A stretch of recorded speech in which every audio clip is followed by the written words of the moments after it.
Let's create a set of pipes. Select on the routing icon called Single Line Set of Pipes. A dialog box opens which contains the set's specifications. Specify the number of tubes. It can be a maximum of 6.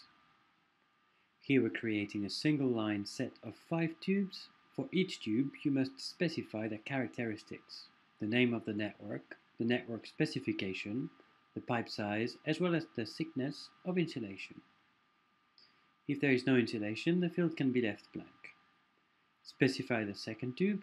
The third tube is chilled water. This specification is not currently in the list of networks.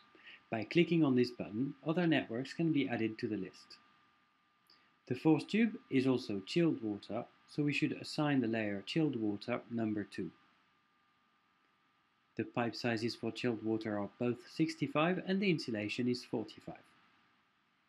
Then specify a last tube for condensates. Now enter a value for the distance between the insulation of each pipe.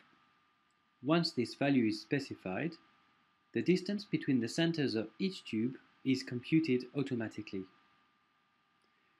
If this distance between centers isn't right for you, it can be changed in the corresponding fields.